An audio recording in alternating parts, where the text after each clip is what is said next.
Hello दोस्तों। आज के वीडियो में बात करने वाले हैं कि यदि हमारे तीन थ्री फेज की मोटर है, वह रन कर रही है लेकिन उसका एक फेज हमारा मिस कर जाए तो उससे मोटर में क्या इफेक्ट पड़ता है।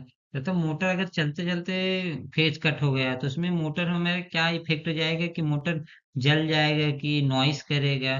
वो सभी रीजन को हम आज की वीडियो में जानने वाले हैं, क्योंकि अगर आप इंडस्ट्री में काम कर रहे हैं तो उसमें आपने कई बार देखा होगा दोस्तों, मोटर जो हमारा कभी कभी क्या होता है कि एक होता है कि अगर किसी भी थ्री फेज है तो उसमें एक फेज हमारा कट हो गया, किसी भी चांस से कट हो गया, या फिर अगर मान लीजिए जो टर्मिनल बॉक्स है उसी से हमारा जो जो हमारा नट बोल्ट किया रहेगा या फिर लग से लगिंग टाइटिंग किया गया है, वहां से हमारा ब्रेक हो जाए, मतलब वायर को ब्रेक हो जाएगा, तो मोटर क्या होगा, मोटर रन करेगा या नहीं करेगा। पहले तो क्वेश्चन ये आता है दोस्तों, अगर रनिंग कंडीशन में अगर ब्रेक हुआ दोस्तों तो मोटर रन करता रहेगा, लेकिन क्या होगा कि उसमें उसके दो या तीन रीजन बनते हैं कि उसके रीजन हमारे पास तीन रीजन आते हैं कि मोटर में क्या इफेक्ट पड़ता है। चलिए देखते हैं। उससे पहले आप चैनल पे नए हैं दोस्तों तो चैनल को सब्सक्राइब करिए। बात कर लेते हैं, जब मोटर हमारा रन कर रही है उसके पहले हम उसके बेसिक समझते हैं दोस्तों कि मोटर हमारा तीन फेज में रन कैसे करती है। मान लीजिए हमारे पास मोटर है, मोटर में जो वाइंडिंग किया जाता है दोस्तों, हमारे थ्री फेज की वाइंडिंग किया जाता है, जिसमें तीन सिक्स टर्मिनल होते हैं। एक तो होता है प्राइमरी साइड का दोस्तों, तथा एक होता है सेकेंडरी साइड का। मतलब एक एक सिरा ये होता है एक वाइंडिंग एक फेज का, तथा दूसरा सिरा ये होता है। इसी तरह हमारा एक एक फेज के सभी सिरे होते हैं। जब हमारा वाइंडिंग किया जाता है दोस्तों, उसमें क्या होगा, तीनों फेज में बैलेंस वाइंडिंग किया जाता है, मतलब ये 120 डिग्री पे हमारा उसको बैलेंस उसको वाइंडिंग किया जाता है। जब क्या होगा दोस्तों, जब हमारा मान लीजिए जो जो कनेक्शन यहाँ पे आया हुआ है वह एक ब्रेक हो जाए, तीनों फेज में हमारा दोस्तों एक ब्रेक हो गया, उस कंडीशन में हमारे क्या होगा, उस कंडीशन में होगा दोस्तों जो मैग्नेटिक फील्ड, जैसे कि मोटर जब रन करती है दोस्तों तो उसमें क्या होगा, चारों तरफ एक मैग्नेटिक फील्ड जनरेट करता है जो हमारा इक्वल होता है, मतलब तीनों फेज में बराबर मैग्नेटिक फील्ड बनता है, जिससे हमारे रोटर को रोटेट कराता है। तथा हमारा करंट जो हमारा सब नॉर्मल सभी सभी फेज में हमारा बराबर से करंट फ्लो होगा।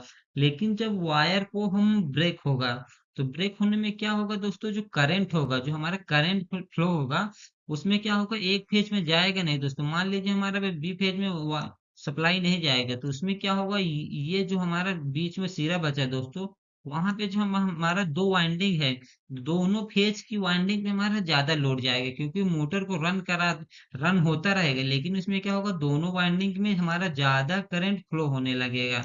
ज्यादा करंट फ्लो होने से क्या होगा दोस्तों, हमारा जो करंट होगा वह अनबैलेंस कंडीशन में आ जाएगा। अनबैलेंस कंडीशन में क्या होगा दोस्तों, कि मोटर हमारा हीट होने लगेगा।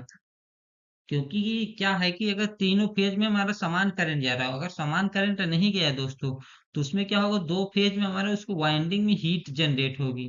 हीट जनरेट होने से मोटर हमारा जल सकता है। इसके लिए हमारे पास जैसे फर्स्ट रीजन आएगा दोस्तों, ओवर हीटिंग की कंडीशन जनरेट हो जाती है। ओवर हीटिंग की कंडीशन जनरेट हो गया, दूसरा क्या होगा दोस्तों, इंसुलेशन फेलियर होगा। क्योंकि हमारा अगर मोटर हमारा रन कर रहा है दोस्तों, तो क्या होगा, जो ओवर हीट हुआ तो ओवर हीट में जो वाइंडिंग का इंसुलेशन किया जाता है, जो मोटर की वाइंडिंग अंदर वाइंडिंग होता है उसमें हमारा इंसुलेटेड वाइंडिंग रहता है। अगर ओवर हीट हुआ, क्या होगा दोस्तों, ओवर हीट हुआ तो हमारा जो वाइंडिंग का इंसुलेशन है वो जल जाएगा। जलने से उसका क्या होगा, जो वाइंडिंग होगा वो आपस में शॉर्ट कर जाएगा। तो यह शॉर्ट सर्किट कंडीशन में मोटर जल सकती है। तब मोटर जलने से हमारा मोटर पूरी तरह हमारा बर्न हो सकती है। यह तीन कंडीशन हमारा जनरेट होती है। इसीलिए कभी भी मोटर क्या होगा दोस्तों, अगर सिंगल फेजिंग में है तो सबसे पहले क्या होगा दोस्तों, कि हमारा हमिंग करने लगेगी। मतलब मोटर हमारा दोस्तों उसको हमिंग करने लगी, एक तो होगा कि मोटर हमिंग करने लगेगी, तथा दो वाइंडिंग पे चलेगी तो अनबैलेंस की कंडीशन के कारण मोटर में बहुत तेज आवाज आने लगेगी। मोटर रन तो होगी लेकिन मोटर में बहुत तेजी से आवाज आने लगी। इससे मतलब समझ सकते हैं दोस्तों कि आप हमारे वहां पे सिंगल फेजिंग हो रहा है। सिंगल फेजिंग मतलब एक फेज हमारा मिस हो रहा है, या तो हमारा कहीं केबल जहां से इनकमिंग सप्लाई आ रही है वहां से ब्रेक हो, या फिर क्या होगा दोस्तों, हमारे जो मोटर के टर्मिनल है वहां पर भी हमारा ब्रेक होने का चांस होगा, क्योंकि वहां पे हमारा नट बोल्ट या स्क्रू के थ्रू कनेक्ट रहता है, वहां भी कभी कभी लग वगैरह जल जाते हैं, जिससे हमारा सिंगल फेजिंग की कंडीशन जनरेट हो जाती है। या फिर कभी-कभी ये होता है दोस्तों, जो अंदर वाइंडिंग आती है उसके बीच में भी हमारा वायर ब्रेक हो जाता है, वहां से भी हमारा सिंगल फेजिंग की कंडीशन जनरेट हो जाती है। यह दोस्तों यह कंडीशन होती है कि जब मोटर के एक तार टूट जाए तो क्या होता है। अगर वीडियो आपको पसंद आए दोस्तों, चैनल को सब्सक्राइब करिए। मिलते हैं इसी नेक्स्ट वीडियो में, बने रहें।